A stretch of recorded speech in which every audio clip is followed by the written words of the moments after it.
Three logical proofs: the five-dimensional reality of space-time. Abstract. A century and a half ago, a revolution in human thought began that has gone largely unrecognized by modern scholars. A system of non-Euclidean geometries was developed that literally changed the way that we view our world. At first, some thought that space itself was non-Euclidean, that means curved, and four-dimensional. But Einstein ended that speculation when he declared that time was the fourth dimension. Yet our commonly perceived space is four-dimensional. Einstein unwittingly circumvented that particular revolution in thought and delayed its completion for a later day, although his work was also necessary for the completion of that revolution. That later day is now approaching. The natural progress of science has brought us back to the point where science again needs to consider the physical reality of a higher dimensional space. Science must acknowledge the truth that space is four-dimensional and space-time is five-dimensional, as required by accepted physical theories and observations, before it can move forward with the new, unified fundamental theory of physical reality. Keywords: four-dimensional, five-dimensional, space-time, Einstein, Clifford, Kaluza-Klein, magnetic vector potential, electromagnetism, Yukawa potential, expanding universe, general relativity, unification, superstrings, brains, Brandl syndrome. Introduction. Individual scientists have been searching for evidence of a fourth dimension of space for more than a century and a half. That search subsided somewhat after Albert Einstein identified time as a fourth dimension and developed theories of relativity. However, Theodore Kaluza added the fifth dimension to space-time in 1921. Others have contributed to this line of scientific development, but not to as high an extent given the fact that the physicists have now developed 10 and 11-dimensional theories of reality. It would seem that the search for a fourth dimension of space would have taken on a new and significant meaning, but it has not. Yet several generally accepted scientific theories and concepts do imply the existence of a fourth spatial dimension. On the other hand, a growing number of scientists have acknowledged and embraced the simple fact that physics needs a single fundamental theory to continue its astonishing rate of progress. A complete unification of the fundamental forces of nature has itself been a long process predating the 1970s, but that unification was made basically from the relativistic point of view by Einstein and a few other scientists before the 1960s. Einstein searched for a successful unification of gravity and electromagnetism for the last 3 decades of his life, hoping that the quantum effects would emerge from the mathematical formalism of his unified field theory. But most other scientists shared neither his optimism nor his goal. During the 1970s, quantum physicists finally adopted Einstein's goal, but not his emphasis on unification based upon general relativity and a continuous view of the ultimate nature of reality. Quantum theorists began their own long search for unification with the discovery of the Standard Model, then the electroweak force, and finally the hope that gravity would eventually submit to quantum analysis. They have utterly failed to achieve this last step toward unification. All that science can say for certain is that there are presently two theories that can claim to represent the most fundamental nature of reality: quantum theory and relativity. Unfortunately, these two are mutually incompatible. The near complete dominance of the quantum paradigm over the last century has led most physicists to conclude that any future theory that unifies physics must be based upon a discrete quantum model rather than a continuous relativistic model.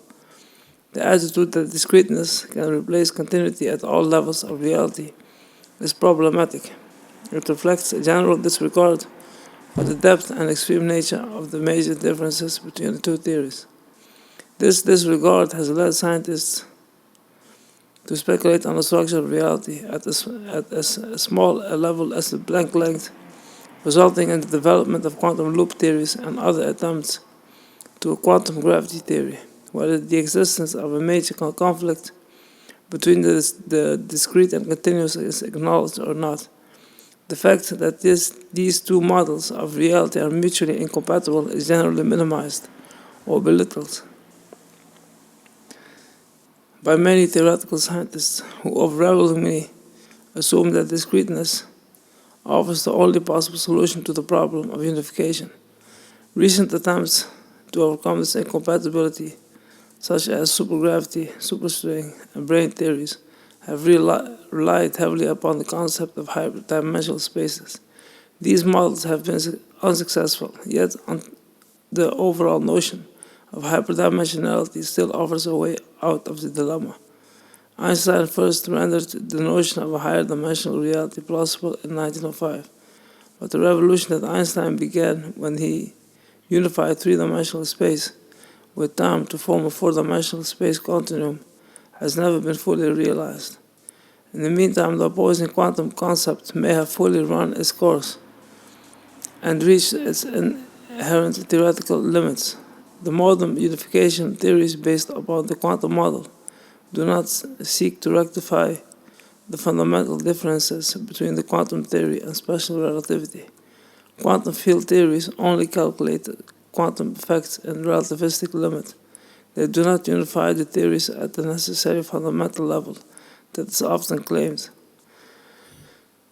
Many scientists ignore the extent and importance of the differences between continuity and the discrete and instead worry about the insignificant problems of indeterminism and counting bits of information. So the latest attempts at unification have failed utterly, even though the quantum theory has been attempting to quantize gravity for several decades. There are many levels to the hyperdimensionality problem, many of which have not yet been explored of dimensionality for present-day science. Dates back a century and a half, science has been misled and has failed to recognize the significance of a far more fundamental revolution that began in the 1850s, when Bernard Riemann developed a generalized system of non-Euclidean geometries. Riemann, 1854, Riemann's work directly implied that space is four-dimensional as well as continuous. His new system of geometry remained relatively unknown for more than a decade and was only popularized within the scientific community in the late 1860s.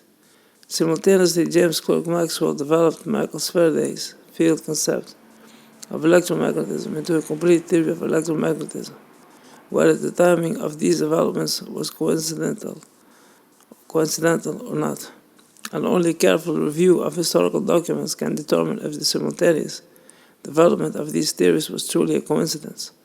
The two fundamental concepts of the continuity of the electromagnetic field and the four-dimensionality of space are physically related. There are three logical proofs that this fact is true. The first logical proof derives directly from Maxwell's electromagnetic theory and deals directly with the inability of science to sufficiently explain the nature of the vector or magnetic potential used to explain magnetic induction. The second logical proof deals with the nature of matter itself as represented by the Yukawa potential and the atomic nucleus. The Yukawa potential is normally used to explain how electrical repulsion is overcome to bind particles within the nucleus. However, the mathematical expression for the potential also matches the general shape of space-time curvature within the individual particles that combine to form the nucleus. And finally, the last proof is a more general argument dealing with the simple three-dimensional orientations of spiral galaxies relative to the Riemannian curvature of the universe as a whole. Although these proofs are independent of any particular modern hyperdimensional theory, they are supported by Kaluza's theory of five-dimensional space. Next up, electromagnetism speaks up.